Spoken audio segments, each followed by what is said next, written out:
안녕하세요. 오늘도 서현살롱을 찾아주셔서 감사합니다. 결혼 10년 차 30대 여성이에요. 얼마 전 우리 부부는 결혼 10주년을 맞아 신혼 때 살았던 집을 찾아갔어요. 인천에 있는 보증금 2천에 월세 40만원짜리 원룸이었죠. 제 또래 친구들이 20, 30평대 아파트에서 신혼을 시작했던 것과는 너무도 대조되는 상황이었지만 저도 남편도 창피하다는 생각은 하지 않았어요. 우린 아직 젊으니까 조금씩 넓혀가면 10년쯤 뒤엔 방 2개짜리 전셋집을 얻을 수 있을 거고 20년 뒤에는 30평대 내 집도 마련할 수 있을 거라는 희망을 품고 있었거든요. 하지만 낙관적인 우리 부부의 미래는 결혼 6개월 차에 접어들던 순간 암초를 만나고 말았어요. 아니, 어쩌면 결혼식을 올리기도 전부터 안 좋은 전조 증상이 보였는지도 모르겠네요. 10년이나 지난 일을 왜 이제서야 들춰내냐고 하시겠지만 거기에는 이유가 있어요. 신혼 때 당했던 억울한 상황의 복수를 10년이 지난 얼마 전에서야 갚을 수 있었거든요. 일종의 복수전인 셈이었죠. 참는 자에게 복이 있다고 지난 10년간 꾹 참고 살아온 우리 부부한테 찾아온 복수의 순간을 들려드리고자 사연을 보내게 되었습니다. 남편과 제가 만나게 된 건 13년 전이에요. 우리 부부는 동갑이었지만 당시 저는 입사 3년차 대리였고 남편은 신입사원이었어요. 비록 나이는 같았지만 제가 직속 사수였던 탓에 남편은 제게 늘 존대를 했었죠. 저 역시 혼자 말을 놓을 수가 없어서 똑같이 존대를 했었고요.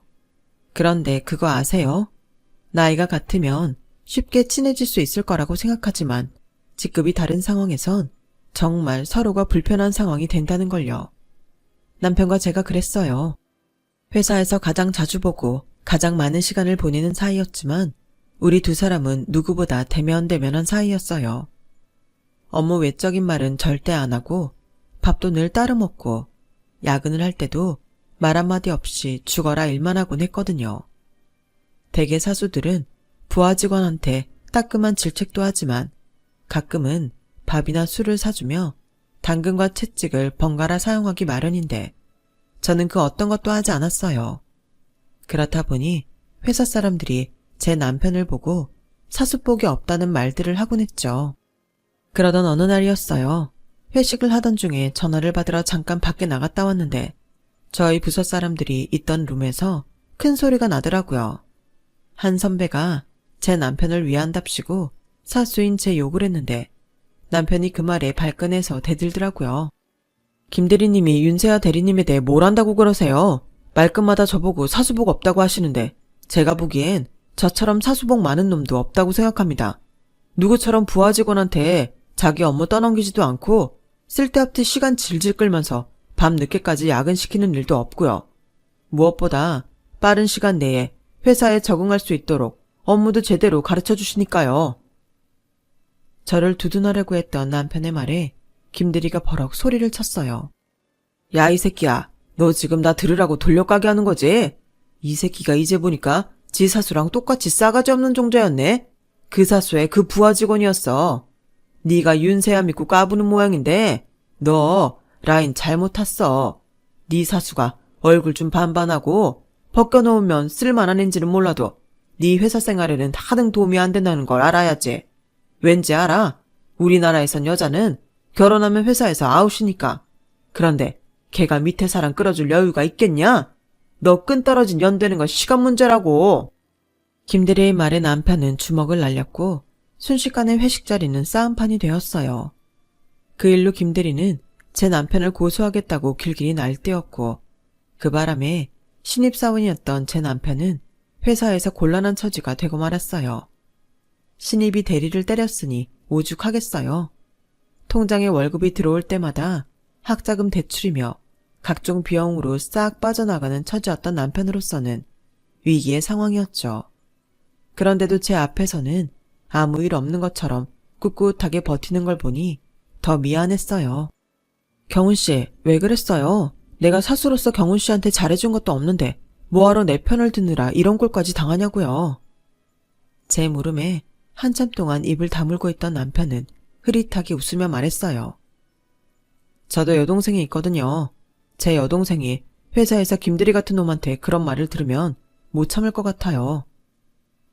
내가 경훈 씨 여동생도 아니잖아요. 아니죠. 그래도 세아 대리님은 제 사수이기도 하지만 제가 좋아하는 여자니까요.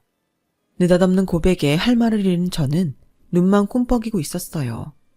대학 시절부터 철벽녀로 불릴 정도로 남자에 관심이 없던 저였지만 그 순간에는 솔직히 심장이 미친 듯이 쿵쿵 뛰는 바람에 스스로도 놀랄 정도였어요. 찰나였지만 제가 남편한테 반한 순간이었어요. 내가 뭐라고 자기 회사 생활까지 걸고 이런 짓을 했을까 생각하니 어떻게든 이 남자를 구해내야겠다는 생각뿐이었어요. 그래서 김대리를 따로 불러 협박 아닌 협박을 했어요. 김대리님, 나한테 할 말 없어요? 아, 무슨 말? 할 얘긴 윤대리가 있어서 부른 거 아니야? 혹시라도 오경은 그 새끼 봐달란 소리 할 거면 아예 시작도 하지 마. 나 그 새끼 폭행으로 고소할 거니까.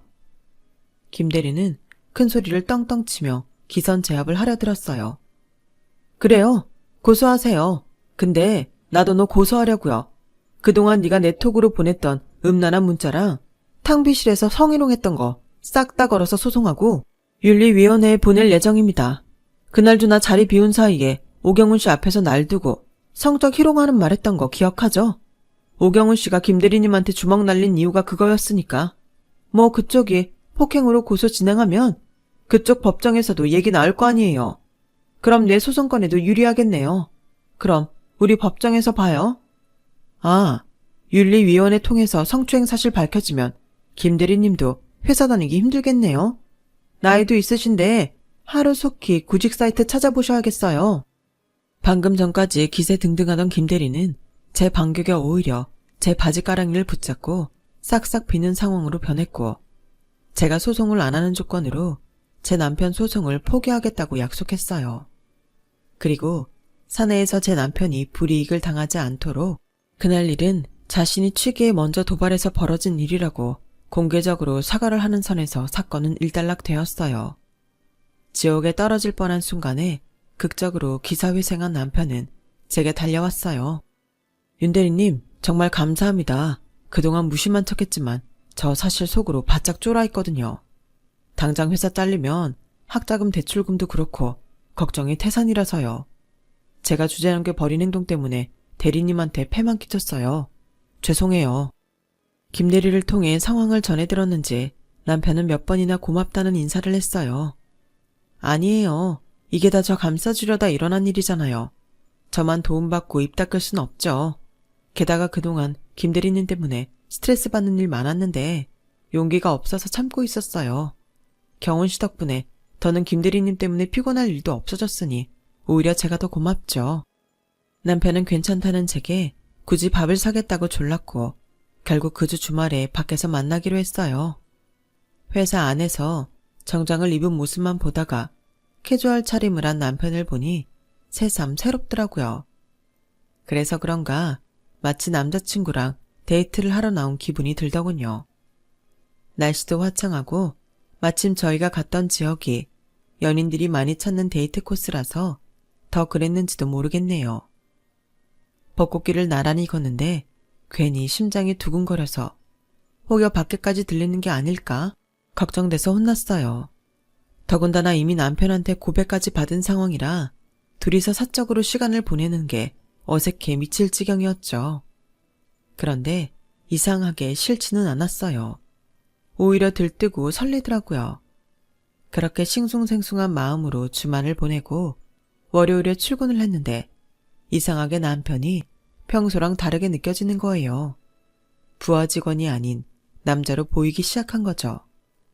남편도 제가 조금은 가깝게 느껴졌는지 점심을 먹을 때도 저랑 같이 움직이고 능청스럽게 술 사달라는 말도 하더라고요. 에이, 다른 팀 사수들은 프로젝트 끝나고 술도 사준다던데 윤 대리님은 술 안 사줘요? 그러지 말고 사줘요. 애교까지 떨며 어떻게든 저랑 같이 붙어있을 구실을 마련하는 남편 덕에 결국 그해 가을부터 사귀게 되었어요. 주변에 말들이 많을까봐 처음에는 비밀 연애를 하다가 결혼을 앞두고 몇 달 전에 교제 사실을 알렸어요. 그동안 속여서 미안한 마음에 어떻게 실토를 하나 고민을 했는데 신기하게도 다들 이미 눈치를 채고 있더라고요. 그렇게 붙어 다니는데 어떻게 몰라. 우리가 다들 눈뜬 장님인 줄 알아? 팀장님 말에 어찌나 얼굴이 화끈거리든지 이럴 거면 뭐하러 기를 쓰고 감추려고 노력했나 싶더라고요. 앞에서 말씀드린 대로 보증금 2천만 원에 월세 40만 원짜리 원룸에서 신혼을 시작해야 했을 만큼 우리 부부한테는 돈이 없었어요. 정확히 말하면 남편 쪽 사정이 안 좋았죠. 사귀고 얼마 지나지 않아 남편은 자기 집 형편에 대해 얘기를 해주었어요. 외가에 돈이 많아서 어릴 때부터 꽤 부유하게 자랐다고 하더라고요. 아버님은 처가에 대릴사위로 들어와 장인이 유산으로 남긴 재산을 가지고 사업을 하셨는데 하는 족족 실패해서 그 많던 재산이 10년 만에 다 날아가 버렸다고 하더군요. 결국 남은 거라곤 남편의 외할머니가 살고 계신 지방의 작은 아파트 한 채뿐이었어요. 우리 아버지는 사업이랑 안 맞는 사람인데 왜 그렇게 사업 욕심이 많으신가 몰라. 다른 집들은 살면서 집도 불려나가고 돈도 모으고 살잖아. 근데 우리 집은 대저택에서 살다가 다세대 빌라로 그러다 전셋집을 거쳐 지금은 월세살이로 전락했어. 내 월급에서 학자금 대출받은 거 갚고 어머니한테 생활비 좀 드리고 나면 한 달 월급이 개눈 감추도 사라진다니까. 너한텐 정말 미안해. 나도 너한테 해주고 싶은 건 많은데 아직은 내가 그럴 형편이 안 된다. 사귀던 때부터 그런 사정을 알고 있어서 결혼을 준비하면서도 큰 기대는 안 했어요. 일단 집은 남편과 제가 1,000만 원씩 내서 보증금을 만들고 월세는 우리 월급에서 내기로 했죠. 살림은 워낙 집이 좁은 데다 빌트인이라 어지간한 건 다 있어서 침대랑 옷 서랍, 작은 식탁 정도만 사기로 했어요. 그 밖의 살림들은 그때그때 필요에 따라 구입하기로 했고요. 이미 우리끼리는 이런 세부적인 계획까지 세워놓고 있던 터라 결혼 준비하는 게 그리 힘들지는 않았어요. 예식장은 모교 회관에서 하기로 했고 웨딩 촬영 대신 남편과 신혼여행지에서 스냅 사진을 찍기로 했어요. 웨딩드레스도 욕심 안 부리고 심플하고 저렴한 걸로 대여해 입기로 했고요. 이렇게 별 문제 없이 준비가 진행되고 있었는데 엉뚱한 곳에서 문제가 생겼지 뭐예요. 바로 시부모님 때문이었죠. 상견례 자리에서 아버님은 예단비 얘기를 꺼내셨어요. 서로 돈 안 들이고 실속 있는 결혼을 하자고 얘기를 끝낸 상황에 예단비를 꼭 받아야겠다고 하셔서 엄청 황당한 상황이 되었죠. 결혼은 뭐 애들끼리 한답니까? 적어도 집에 세 사람이 들어오는 일인데 다른 건 몰라도 집안 어른들한테 며느리로서 인사치레는 해야 하는 거 아닙니까? 괜히 불편하게 얼마 주고 얼마 돌려보내는 거 없이 500만 보내세요. 너무도 당당하게 예단비를 요구하는 아버님 때문에 저희 부모님은 화가 나셨어요. 안 그래도 하나뿐인 딸을 월세 원룸에서 신혼살림을 차리게 하는 것도 억울한데 해준 것도 없으면서 돈을 요구하더니 말이 되냐는 거였죠. 그랬더니 시어머니께서 대뜸 그러시는 거예요. 그렇게 가슴 아프시면 사돈이 애들 집 장만해 주시면 되겠네요. 저희는 먹고 죽을래도 해줄 돈이 없어요. 우린 아직 큰아들 장가도 못 보냈고 막내딸도 시집을 못 보낸 처지라 앞으로 돈 들어갈 일만 남았다고요. 세상에 어느 부모가 내 자식 결혼하는데 빈손으로 보내고 싶겠습니까? 그래도 어떡해요? 돈이 없는 걸. 돈 없으니 해줄 수는 없다면서 남들 받는 예단비는 꼭 받아야겠다는 시부모님 때문에 남편은 죄인처럼 고개만 푹 숙이고 있었어요. 결국 양쪽 집안 부모님 모두 얼굴이 벌개질 정도로 화가 난 상태에서 상견례는 끝이 났어요. 그날 밤 남편은 저희 집에 찾아와 낮에 자기 부모님이 하셨던 예단비는 안 주셔도 된다고 대신 사과를 하고 갔어요. 나중에 남편을 통해 들어보니 예단비 500은 아버님이 개인적으로 쓰려고 했던 거더라고요. 그 일은 남편이 나서서 수습을 한 덕에 해결이 됐는데 이게 끝이 아니더라고요. 결혼식 당일 패배까지 마치고 식당에 가서 시댁 쪽 어른들이 계신 테이블을 돌며 인사를 드렸는데 저를 보는 표정들이 안 좋으신 거예요. 그땐 기분 탓인가 하고 넘어갔는데 결혼식을 하고 한 달쯤 됐을까요? 모르는 번호로 전화가 왔더라고요. 아가, 네가 성훈이 처냐? 네, 그런데요. 실례지만 누구세요? 나 전주 작은할머니다. 내 그동안 말 않고 가만히 있었는데 니들 하는 꼴이 하도 괘씸해서 전화했다. 아가, 니들 언제 인사 올 거냐? 결혼식 한 지가 언젠데 아직도 인사를 안 와? 왜? 늙은 합리가 니들 사는 데까지 올라가랴? 이번 주말에 당장 내려와! 작은할머니께서 밑도 끝도 없이 그주 주말에 인사를 오라며 화를 내시곤 전화를 끊으셨어요.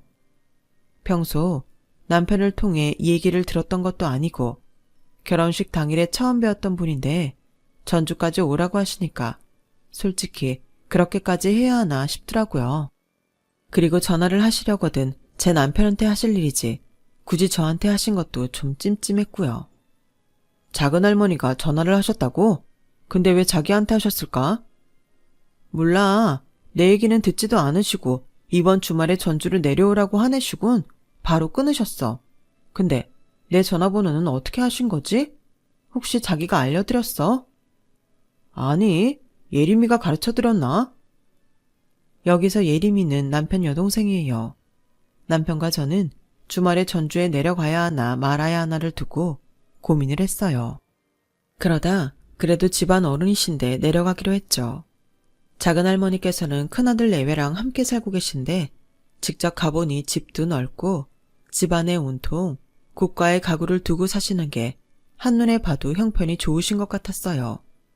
그런데 이상하게도 저는 많이 불편하더라고요. 작은할머니도 그렇고 아들 내외분도 그렇고 다들 제게 보내는 눈초리가 싸늘했거든요. 제 남편만 반기는 것 같더라고요.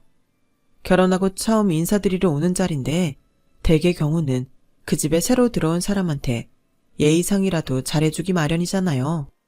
그런데 작은할머니 댁 식구들은 아니더라고요. 밥을 먹을 때도 그렇고 과일을 먹을 때도 저는 마치 없는 사람처럼 취급하셨어요. 그러다 슬슬 자리에서 일어나려고 할 찰나 작은할머니께서 제게 그러시더라고요. 새아가, 내가 집안의 어른으로서 한마디 해야겠구나. 너희 집에서는 어떤지 몰라도 우리는 그렇다. 돈 2천만 원이 크다면 크고 작다면 작은 돈이겠지만 그래도 어찌됐거나 너 빚 갚는데 보태줬으면 빚말이라도 감사합니다 하고 인사해야 하는 거 아니니? 어떻게 이 늙은 할미가 전화를 할 때까지 입을 닫고 있어?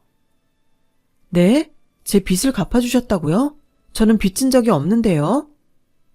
얘가 무슨 소리를 하는 거야? 네 시아버지가 니들 결혼 전에 찾아와서 다 얘기했는데 어디서 시침이야? 네 앞으로 된 빚 갚느라 대출 받으면서 우리 성훈이가 보증서 줬다며. 그거 못 갚아서 성훈이 월급까지 차압당하게 생길 판이라고 해서 내가 2천만 원을 해줬는데. 작은할머니, 정말 저희 아빠가 그렇게 말하고 돈 받아갔어요. 이 사람 빚 갚아준다고요? 그거 거짓말이에요. 이 사람 빚 같은 거 없어요. 세상에, 살다 있지도 않은 며느리 빚까지 만들어 돈 챙기는 시아버지는 처음이었어요. 그제야 결혼식 날 시댁 친인척들이 저를 곱지 않은 시선으로 본 이유를 알겠더라고요. 그날 작은할머니는 저한테 몇 번이나 미안하다고 사과를 하셨지만 솔직히 기분이 풀리지는 않았어요. 저를 천하의 못된 며느리를 만들어 놓고 돈을 챙긴 시아버지는 저희 결혼식 이후 연락 두절 상태였어요. 웃긴 건 저희 시댁 식구들은 이런 상황을 진작부터 알고 있었으면서 저희 부부한테는 비밀로 해왔다는 거였죠. 제가 어른들한테 욕을 먹든 말든 자기들은 상관없다는 식으로요. 어머님, 어떻게 이러실 수가 있어요. 아버님 때문에 제가 오해받는 거 어머님은 아셨잖아요. 그럼 사람들한테 제가 그런 거 아니라고 말씀해 주셨어야죠. 예, 넌 어떻게 하나는 알고 둘은 모르니? 네 시아버지가 벌린 일이라고 말하면 작은어머니가 뭐라고 하셨겠니? 당장 그 돈 갚으라고 했을 거 아니야. 그럼 그 돈은 누가 갖게 되겠어? 니들이 갖게 되는 거야. 그나마 너 오해했던 게 미안해서 돈 갚으란 말 못하게 된 게 누구 덕이냐고. 다 니네 부부 위해서 입 다물어 준 건데 그것도 모르고 난리니? 나 원참, 이게 말이에요, 방구예요? 아니, 애초에 저는 상관도 없는 일인데 그 돈을 왜 우리 부부가 갚아요? 말도 안 되죠. 그런데 어머님 생각은 완전 다르더라고요. 어머머, 당연히 니들 부부가 갚아야지. 그럼 누가 갚니? 니네 결혼 때문에 니 시아버지가 돈 나올 구멍 찾아내는 거 아니야. 그러니까 원인 제공자는 니들이니까 니네가 갚아야지. 됐어. 암튼 일 해결됐으니까 더는 떠들지 마라. 맞아요, 언니. 그만 좀 해요. 언니가 돈 갖게 된 것도 아닌데 뭐 그렇게 말이 많아요. 안 그래도 평생 아빠 때문에 마음 졸이고 산 우리 엄만데 언니까지 힘들게 하면 안 되죠. 팔은 안으로 굽는다고 시누이까지 나서서 저를 공격하는 통에 더는 대화를 할 수 없었어요. 시아버지는 그 난리를 피워놓고는 저희 부부가 전주에 다녀온 뒤 돈 문제가 잠잠해지자 집으로 돌아오셨어요. 그리고는 저한테 사과 한마디 없이 아무 일도 없던 것처럼 행동하셨죠. 남편 하나 믿고 한 결혼이지만 그래도 이건 좀 너무하다는 생각이 들더라고요. 시댁 식구들이 이렇게 이상한 사람들로 구성되는 줄 알았다면 이 결혼 절대 하지 않았을 거라는 생각이 들 정도였어요. 신혼 초부터 골치 아픈 사건을 겪은 우리 부부는 그 일이 있고 나서야 그나마 신혼다운 신혼을 보낼 수 있게 됐어요. 하지만 저도 사람이다 보니 한번 시댁 식구들한테 실망하고 나니 쉽게 정이 안 가더라고요. 그래도 결혼하고 처음 맞는 시어머니 생신이라 며느리 도리는 해야겠다 싶어서 케이크를 사들고 남편과 함께 시댁을 찾아갔어요. 어머님은 선물보다는 돈을 좋아한다는 남편 말에 따라 돈 봉투로 전해드렸죠. 그런데 봉투 속에 든 돈 액수를 살펴보신 어머님이 대뜸 그러시는 거예요. 아니, 결혼을 했으면 2배로 넣어야지. 어떻게 결혼 전에 성훈이 혼자 줄 때랑 액수가 똑같니? 새아기 너는 안 보탠 거냐? 어머님, 생신 용돈으로 50만 원 드렸으면 적게 드리는 거 아니에요. 그리고 따지고 보면 그동안 이의가 많이 드렸던 거죠. 얘 말하는 것 좀 봐. 내가 지금 돈 적게 줬다고 이러는 거니? 50만 원이 많고 적고의 문제가 아니라 결혼 전과 후의 액수가 차이 안 난다는 게 문제라는 거지. 넌 왜 항상 네 편한 대로 말을 돌리니? 너 그거 아주 안 좋은 습관이다. 내가 이번엔 그냥 넘어가 준다만 내년 생일 때부터는 너 이러면 안 돼. 알았어? 결국 이날도 돈은 돈대로 나가고 욕은 욕대로 먹게 되었어요. 매번 시댁에 갈 때마다 기분이 상해서 오다 보니 저도 모르게 시댁과 거리를 두게 되었어요. 그러는 사이 시간은 흘러 결혼한 지 반년쯤 되었을 무렵이었어요.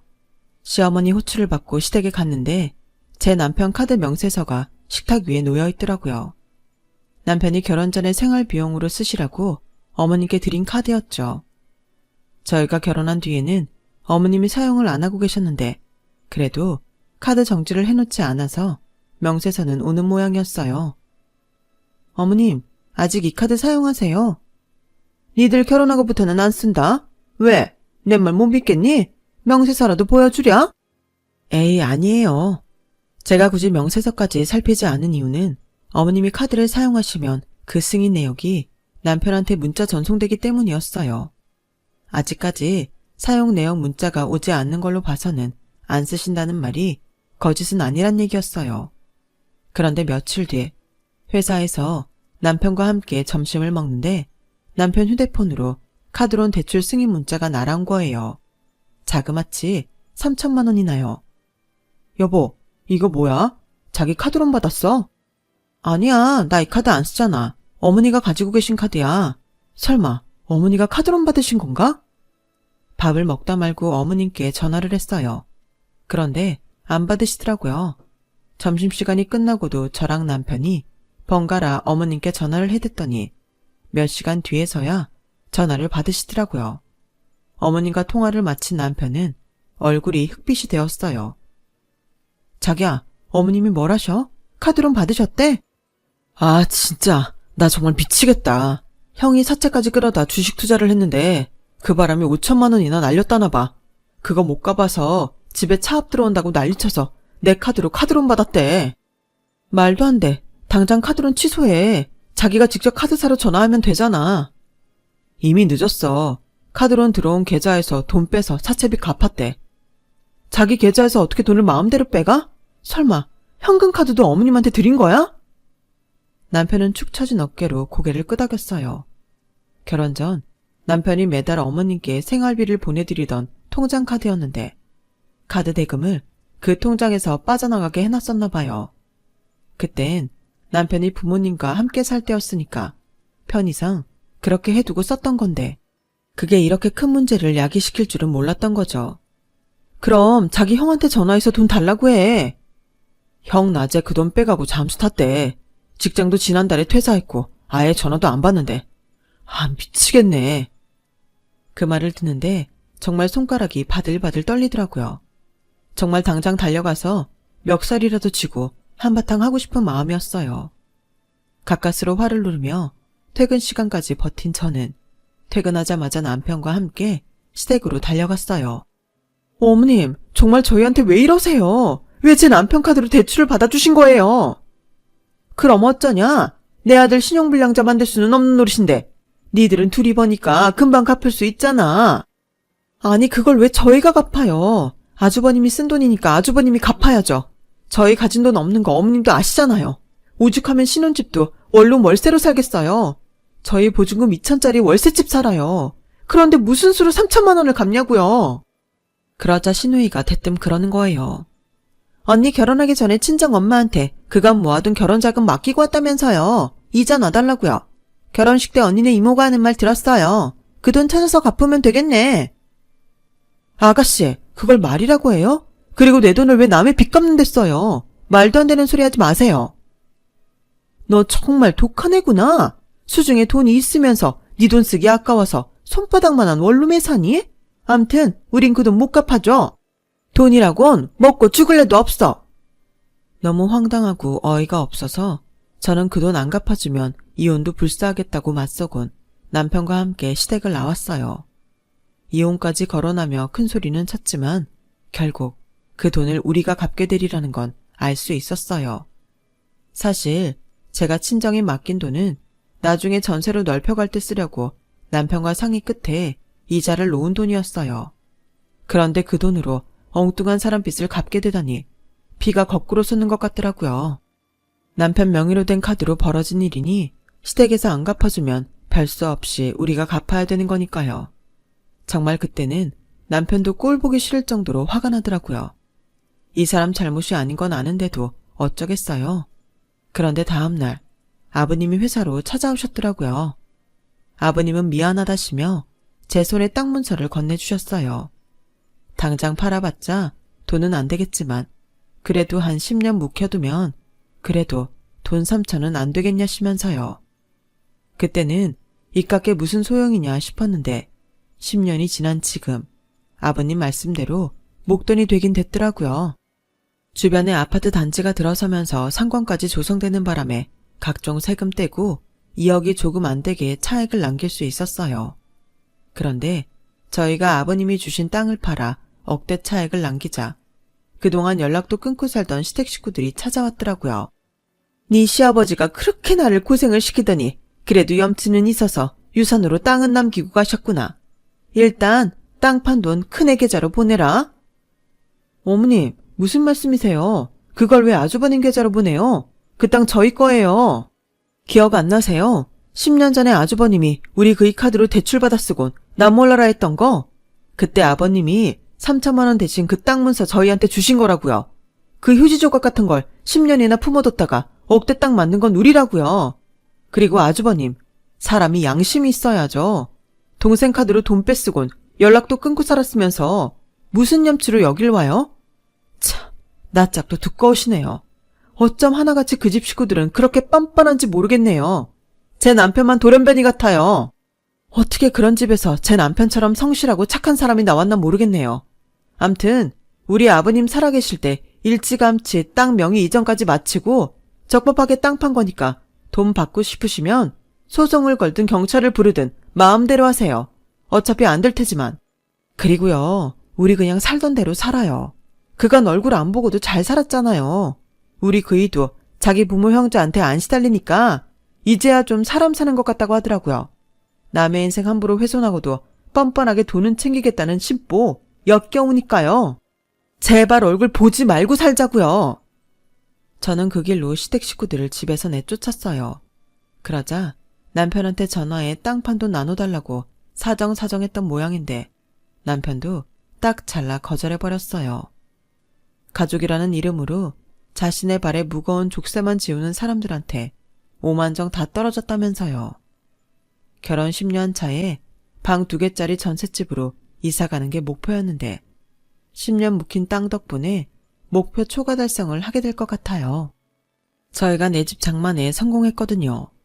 물론 은행 대출이 껴있어서 완전한 내 집이 되려면 한참 더 고생해야 하지만 그래도 원룸에서 시작한 우리 부부 치곤 완전 성공한 거죠.